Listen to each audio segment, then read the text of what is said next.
Olá, meus irmãos. Ah, Agora, em um ambiente mais informal de escola dominical, eu posso dizer a minha alegria de estar aqui mais uma vez com os irmãos, tanto cultuando como também vivendo a vida comum. Hoje pela manhã nós daremos continuidade ao nosso estudo, à lei moral do nosso Deus, os 10 mandamentos, e após termos terminado o estudo do quarto mandamento, com base no livro do doutor e pastor Joseph Piper, onde nós fomos enriquecidos e agraciados por aqueles ensinamentos. Eu imagino que nem todos aqui tinham a compreensão e a amplitude do conhecimento do quarto mandamento. Eu não falo que os irmãos sejam incapazes de deter ao conhecimento, mas por natureza, nos dias de hoje, o quarto mandamento é um dos mandamentos que foi esquecido, por assim dizer, até abolido das Sagradas Escrituras. E ao nós pararmos para estudar esse quarto mandamento, nós vimos que não é apenas nós deixarmos de trabalharmos, não é apenas nós deixarmos de encostar os nossos afazeres do lado para então descansarmos no dia do Senhor, mas envolve adoração, culto e serviço ao nosso próximo e aos nossos irmãos. Hoje nós veremos o quinto mandamento. Os irmãos devem bem saber que o quinto mandamento nos chama a uma obediência e honra aos nossos pais. E a aula de hoje será com base no nosso Catecismo Maior de Westminster. Ele, então, na pergunta de número 123, nos pergunta: qual é o quinto mandamento? A resposta: o quinto mandamento é: honra teu pai e tua mãe, para que se prolongue os teus dias na terra que o Senhor Deus te dá.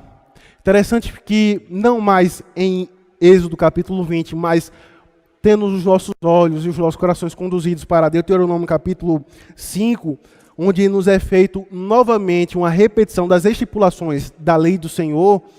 Esse segundo mandamento, ele parece vir mais robusto, ele parece não mais se deter a essas duas frases, mas o Senhor, já prestes a Moisés no finalzinho da sua vida, já passando o bastão para Josué, ele então faz novamente a estipulação da lei do Senhor. Interessante nós entendermos esse contexto pelo qual Moisés ele repete os 10 mandamentos, porque aqui, prestes a entrar na terra prometida, já é outra geração. Aquela geração que se encontrou com o Senhor em Êxodo capítulo 20, aquela geração já havia morrido no deserto. E o que ficou foi os filhos desses pais. E agora, com os filhos da antiga geração, Moisés ele novamente anuncia os 10 mandamentos. Interessante nós novamente entendemos esse contexto, esse pano de fundo, porque quando nós observamos a exposição, como foi feita, de Jeremias capítulo 15, onde Jeremias ele intercede ao Senhor para que a ira de Deus não fosse derramada sobre Judá por causa da idolatria, e que eles estavam padecendo por causa de uma grande seca que veio sobre Israel. O Senhor então mostra o porquê eles haveriam de ser julgados. E então o Senhor explica a ele que foi por causa de Manassés, mas também por causa da ignorância e sensibilidade do povo do Senhor em ouvir aos seus mandamentos, em ouvir as suas repreensões. E daí Moisés, fazendo essa segunda estipulação, diz: vocês devem guardar a lei do Senhor, mas caso vocês se apartem dos estatutos do Senhor, vocês serão tirados dessa terra prometida, dessa terra que mana leite e mel. E foi justamente isso que aconteceu no decorrer da revelação das Sagradas Escrituras. E agora, eu gostaria de ler com os irmãos, só para que os irmãos possam entender esse quinto mandamento. Deuteronômio capítulo 5, verso 16,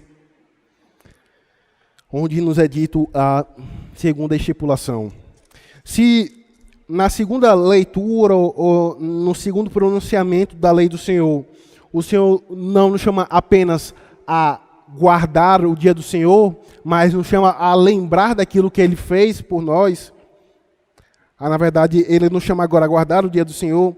Agora, no sexto mandamento, Ele diz, verso 16 de Deuteronômio capítulo 5, honra teu pai e tua mãe, como o Senhor teu Deus te ordenou, para que se prolongue os teus dias e para que te vá bem na terra que o Senhor te deu.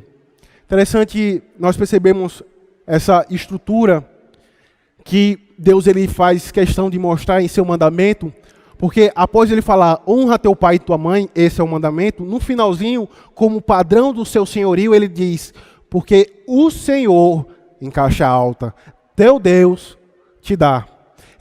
Nós já vimos o que é que significa essas três estruturas, ou essas três frases repetidas, ou seguidas de um mandamento, porque aponta para o senhorio do Senhor sobre a sua criação, e aponta para o caráter redentivo, porque eu não sou apenas aquele que te formou do pó da terra. Eu não sou aquele apenas que governa a criação com base na minha providência e os meus decretos, mas eu sou aquele Deus que, por meio de uma condescendência, que é a expressão da nossa confissão, por meio de um rebaixamento, eu me relaciono contigo. E esse Deus, que é Yahvé, ele também é o teu Deus pessoal. Então, guarda os meus mandamentos, porque eu te redimi, porque eu tirei você da terra do Egito. E agora, lá em Deuteronômio capítulo 5, eu não apenas tirei você da escravidão e o sustentei durante 40 anos, mas agora, pela minha promessa, eu dou a você um novo lar, que mana leite e mel. Então, tendo essas três características, que Yahvé, o teu Deus, o Deus pactual, o Deus redentivo, aquele que também te sustenta, aquele que dá os seus mandamentos, como também dá o maná, ele te ordena, honra teu pai e tua mãe.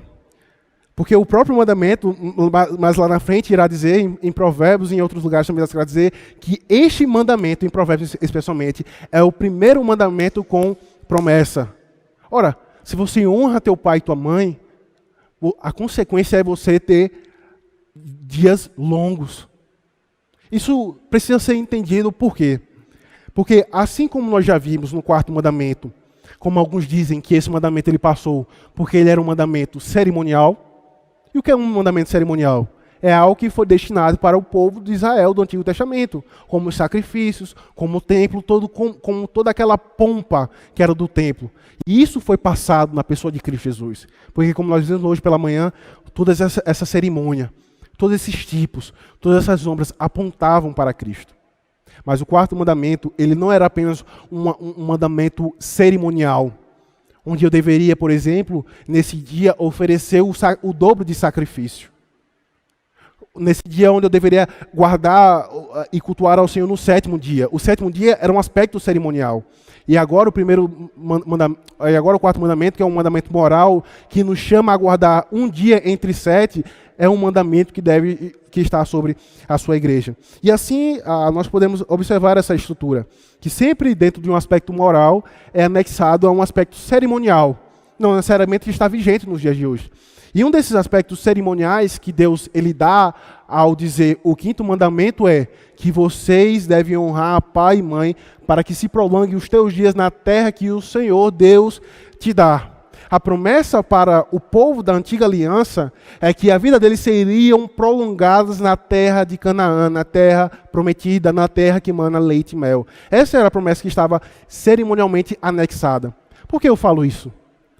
Porque esse aspecto de que foi anexado um aspecto cerimonial ao mandamento moral pode desanimar alguns nos dias de hoje. Ao perceber que como meu filho, sempre temente, sempre obediente, mas infelizmente o Senhor o chamou. Ele veio a falecer. Ora, será que Deus ele falha em sua promessa? Será que ele é um Deus de mentira? Será que, como Jeremias disse, será que o Senhor é como ilusórios ribeiros de água? Nós precisamos ter esse aspecto desse mandamento. Que o que nos foi dito aqui com relação à longevidade da vida se referia aos nossos pais, que eles haveriam de herdar Canaã com bastante vida, né? Mas, por outro lado, nós podemos entender também esse aspecto da promessa, que esse é o primeiro mandamento com promessa, da seguinte forma, como também nós temos visto nas reuniões de oração, na exposição de Eclesiastes, onde Salomão, diante de um mundo que é constantemente inconstante, que é vapor, ele diz lá no finalzinho do capítulo 5 ou 6, dizendo que o povo do Senhor haverá de herdar até mesmo as propriedades, ou as bênçãos, ou aquilo que os ímpios produzem, porque nós haveremos de herdar a terra. Então nós podemos enxergar esse aspecto cerimonial, esse aspecto de promessa do quinto mandamento, como sendo a igreja do Senhor, como uma promessa que há de governar e ser dona da criação juntamente com Cristo. Mas os nossos pais, os puritanos que elaboraram esse documento, na pergunta de número 124, ele diz: o que significam as palavras pai e mãe que é descrito nesse mandamento? Então o catecismo responde: as palavras pai e mãe, no quinto mandamento, abrangem não somente os nossos próprios pais, mas também todos os superiores em idade e dons, e especialmente todos aqueles que, por ordenação de Deus, estão colocados sobre nós em autoridade, quer na família, quer na igreja, quer no Estado. Então, a abrangência e a amplitude desse mandamento, ele se mostra não apenas no meu relacionamento para com aqueles que são pai sanguíneos, mas também sobre todos aqueles que foram constituídos pela providência do Senhor de autoridade sobre a minha vida. É por isso, então, que a abrangência desse mandamento implica não apenas a minha família, pai e mãe, mas também na igreja e também no Estado. Por assim dizer, meus irmãos, os presbíteros, eles são os vossos pais e as vossas mães. Porque o que é que um pai e uma mãe faz? Além de prover o sustento físico, mas também de prover o sustento espiritual. É por isso que o constante mandamento, até em Deuteronômio, capítulo 5, vai dizer: ensina e instrui o teu filho, passando pela casa, indo deitar, coloca nos umbrais das portas. Então, em certo sentido, os presbíteros da igreja do Senhor, aqueles que foram outorgados com dons e com autoridade, eles são como pais e mães sobre a igreja do Senhor. É por isso que nós devemos zelar, como também respeitar os líderes que o Senhor constituiu sobre nós. Interessante, porque aqui eu volto, apesar dos seus defeitos, e ter paciência com os seus defeitos. Porque quando eu demonstro paciência para com o meu pai e para com a minha mãe, sanguíneos que são falhos, ou quando eu demonstro amor e submissão aos presbíteros da igreja do Senhor, enquanto estiverem sob a autoridade das Sagradas Escrituras, eu demonstro como o meu coração se dispõe a ser governado pelo Senhor. Lembra? É assim que o Senhor ele governa a sua criação, tanto por aspectos externos, como por aspectos internos. Como é que Deus ele confirma a eleição? Interiormente na alma do homem, exteriormente chamando por meio da pregação do Evangelho. Como é que interiormente eu disponho e mostro que o meu coração ele é submisso à lei do Senhor, para com os meus pais, para com as autoridades, para com aqueles que foram outorgados de dons e superioridade sobre mim? Quando eu me submeto e tenho paciência para com eles, entendendo que Deus governa a minha vida, governa a minha alma por meio das mãos deles. Isso não implica dizer, meus irmãos, e daí é que a própria Sagrada Escrituras, ela nos guarda disso. Porque alguém pode dizer que o Senhor, ele é um Deus tirano. Ele é um Deus que não se compadece dos nossos corações. Porque quando você vai ver agora, não mais no Antigo Testamento, mas no Novo, e até no Antigo Testamento você vê esses princípios, mas de forma muito clara, para que os irmãos possam lembrar, constantemente, o apóstolo Paulo vai dizer, lá em Filipenses capítulo 2, vocês devem servir como Cristo serviu, porque ele, estando assentado à direita de Deus, não teve como usurpação ser igual a Deus. Antes se humilhou, tornando-se homem e servindo aos seus. O apóstolo Paulo e o apóstolo Pedro também vai exortar aqueles que são senhores, devem tratar com mansidão, com respeito os seus escravos, os seus inferiores, aqueles que estão submetidos e subordinados sobre a sua autoridade. É por isso então que a Sagrada Escritura ela não apenas nos exorta e nos chama a obedecer aos nossos pais. E o catecismo nos mostra de forma muito ampla que o meu pai não é apenas aquele que desde cedo tem me sustentado, mas também engloba aqueles que estão sobre a minha autoridade, como os presbíteros, como os governadores. Note, e aqui eu preciso fazer uma ressalva, que o catecismo então vai dizer: estão colocados sobre nós em autoridades, quer na família, quer na igreja, quer no Estado. Daí você pode pensar, como um médico. O Estado legalizou o aborto, como foi na Argentina. E daí um médico cristão, ele então pode pensar assim, ora, o mandamento me chama e me convoca a obedecer aos meus pais. O catecismo diz que não se limita apenas aos meus pais, mas também àqueles que foram outorgados de autoridade na igreja e no Estado. E o Estado diz, você deve abortar. Como médico cristão, se eu não entendo esse mandamento, eu vou dizer, ora, fazer aborto então glorifica ao Senhor. Por que glorifica ao Senhor? Porque eu estou obedecendo aos meus pais e minha mãe. Mas perceba o paralelo e perceba a barreira que as Sagradas Escrituras coloca. Você deve obedecer a essas tais pessoas enquanto elas estiverem sobre a autoridade das Sagradas Escrituras, principalmente o Estado. Então, se o Estado diz, vocês devem abortar, e um médico cristão, ele diz assim, eu não vou abortar, porque eu não estou submetido à Constituição Federal. Eu não estou a minha vida não está submetida ao Estado, mas tão somente à palavra do Senhor. Eu não quero, pelo amor de Deus, eu não quero saber do que é a Constituição Federal, o que é que decretaram, não. A minha vida, como as minhas vocações e os meus relacionamentos devem estar submetidos à palavra do Senhor. Vamos agora olhar 2 Reis, capítulo 2. Vamos ler a partir do verso 9, para nós entendermos isso. 2 Reis, capítulo 2, a partir do verso 9. Havendo eles passado, Elias disse a Eliseu, pede-me o que queres que eu te faça, antes que seja tomado de ti. Disse Eliseu, peço-te que me toque por herança, porção dobrada do teu espírito. Tornando-lhe Elias, dura coisa pediste. Todavia, se me vires quando for tomado de ti, assim se te fará. Porém, se não me vires, não se fará. Indo eles andando e falando, eis que um carro de fogo, com cavalos de fogo, os separou um do outro, e Elias subiu ao céu num redemoinho. O que vendo Eliseu clamou, meu pai, carros de Israel e seus cavaleiros. E nunca mais o viu. E tomando as suas vestes, rasgou-as em duas partes. Eu imagino que o foco dessa passagem é justamente mostrar como que Eliseu ele enxergava Elias com toda a autoridade, com todo respeito. Interessante porque lá no Novo Testamento a esposa de Abraão chamava de Senhor. Quando vai ser tratado a respeito de como o marido ele deve honrar, na verdade, em Hebreus capítulo 11. Indo para o catecismo agora, meus irmãos, de Westminster, abramos lá em Efésios capítulo 6. Efésios capítulo 6, a partir do verso 1, Efésios capítulo 6. Filhos, obedecei a vossos pais no Senhor, pois isto é justo.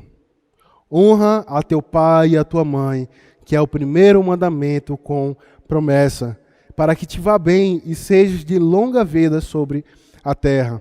E vós, pais, não provoquei vossos filhos a ira, mas criai-os na disciplina e na admoestação do Senhor. Perceba que como que o apóstolo Paulo ele lida com esse mandamento. Ele primeiro chama os filhos a honrarem os seus pais, e ele então diz, para que se prolongue a vossa vida sobre a terra. Mas no verso 4 ele diz, e vós, pais, não provoquei vossos filhos a ira. Como é que um pai ele pode provocar o seu filho a ira? Olhando para o texto, algum irmão poderia me responder isso? Como é que um pai ele provoca a ira ao seu filho? Porque se por outro lado o mandamento me chama a obedecer aos meus pais e todos aqueles que estão sob autoridade em minha vida, qual é a responsabilidade dos pais sobre aqueles que estão subordinados a eles? Os pais eles provocam a ira dos seus filhos quando eles não admoestam e não criam seus filhos sobre a disciplina e na demonstração do Senhor. Perceba quão sério e quão grave é esse aspecto que o Senhor nos mostra. Sem sombra de dúvida, meus irmãos, quando um pai ele não é temente ao Senhor, quando a lei de Deus não é o seu prazer, ele não pode governar a sua casa, ele não pode conduzir a sua esposa nos caminhos de Cristo, como também ele não pode conduzir os seus filhos na demonstração do Senhor. Mas perceba um aspecto que o apóstolo Paulo ele nos mostra nesse verso 4, que você provoca o teu filho quando você não ensina a ele as leis do Senhor, quando você não disciplina sobre os seus estatutos, sobre os seus mandamentos. Falo isso porque lá no Recife e lá em Natal, de onde eu vim, eu tinha alguns colegas, alguns amigos meus que, claro, mais velhos do que eu, já tinham filhos. E como eu preocupado com alguns deles, apesar de nem ser casado, vou me casar, se Deus quiser, em março. Mas a importância que alguns deles eles tinham em transformar os seus filhos em doutores, em matriculá-los em uma escola uma escola francesa, para que ele pudesse, o filho desde cedo já ser fluente em francês. Em outros matriculavam em escola bilíngue, onde era português e inglês. E é natural essa preocupação. Investimos nos nossos filhos para que eles sejam extremamente capazes para sustentar a sua casa e os seus filhos. Mas você não percebe essa preocupação, por outro lado, em instruir os seus filhos na caminhada cristã. E daí você provoca ira no teu filho quando a tua preocupação está em transformá-lo como um grande cientista, em um grande advogado, em um grande médico, mas não transformá-lo em alguém que teme ao Senhor. Eu me lembro das palavras do pastor Kenneth Wisk, pastor da Igreja Reformada do Canadá, onde ele em suas palestras no Simpósio dos Puritanos, ele disse: meu filho, pouco importa se você vai ser um cientista. Você pode ser até um gari. Mas o que eu me preocupo é que você esteja unido a Cristo. Porque ainda que você seja um gari, eu teria a certeza absoluta que você varrerá as ruas da cidade para a glória do Senhor. Mas se você for um cientista, alguém reconhecido mundialmente, mas um ateu, isso trará grande pesar ao meu coração. E daí o apóstolo Paulo nos convoca a, de fato, nos submetermos àqueles que estão sob autoridade sobre as nossas vidas, mas também, à luz do que nos é dito em Efésios capítulo 6, a perceber que os pais provocam a ira dos seus filhos quando não cria-os na disciplina e na demonstração do Senhor. E permita-me fazer um parêntese, porque eu não sei se isso talvez já tenha passado em teu coração, o porquê das crianças elas terem que ficar no culto. Porque não há um momentinho depois do louvor, ali depois da oração pastoral, e dizer: meus irmãos, agora a pregação ela começará e as crianças elas vão sair, vão para o departamento infantil, lá terá uma pregação, um ensino, um estudo de acordo com a sua linguagem. Por que nós não fazemos isso? Mas insistimos que as crianças, seja do menor ao maior, ao adolescente, permaneçam no culto ao Senhor. Para que ele possa, desde cedo, aprender a quem os seus pais adoram.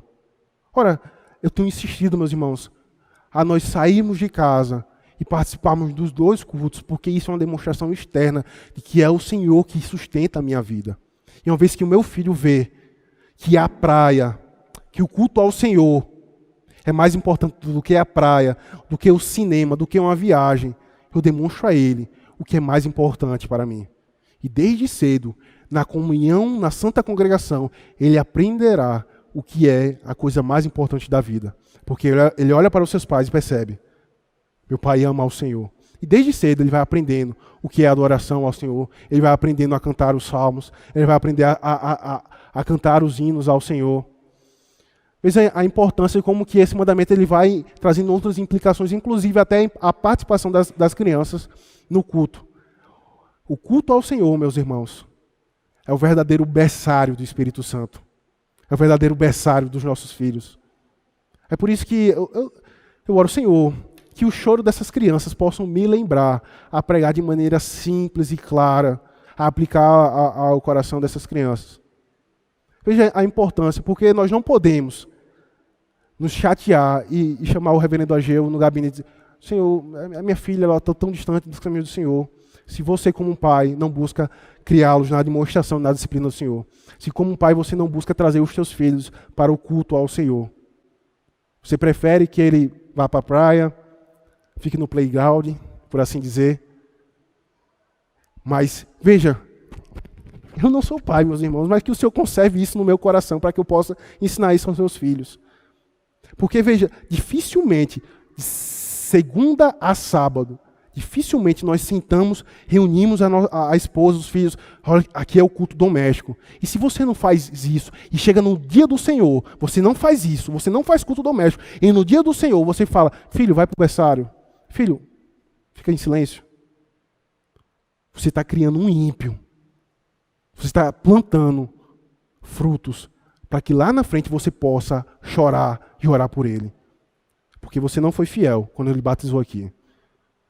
Em instruí-los no caminho do Senhor. O melhor lugar para que o teu filho possa estar e não provocar a ira nele é no culto ao Senhor. É da santa convocação até a bênção apostólica. E na EBD, certamente, ele será direcionado, ensinará o catecismo, se dará aula para a criança. Mas o culto ao Senhor é o lugar onde os nossos filhos devem permanecer e ficar, para que eu não possa provocar neles a ira, mas criá-los na disciplina e na demonstração. Presbítero?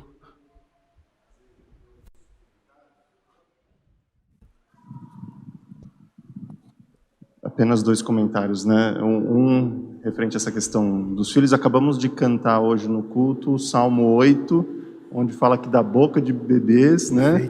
Criancinhas a mamar, o Senhor suscita força, né? Para calar o opositor. Então, até o próprio Salmo corrobora isso, que nesses sons que nós ouvimos, é Deus manifestando sua glória. É impressionante isso, né? E o segundo comentário é que, sobre esse texto de Efésios 6:4, na verdade, toda a sessão, do fim para o começo, quando ele vem lá no 6:5, quando fala de servos e senhores, antes, filhos e pais, né, no versículo 1 do capítulo 6. E voltando, no 5:22, as mulheres submissas, os homens como cabeça, tudo isso remete a um texto anterior, que é 5:21, sujeitando-vos uns aos outros ao temor de Cristo. Diante disso, ele segue explicando o que significa sujeitar. Sujeitar-se. Então, quando ele fala que os pais não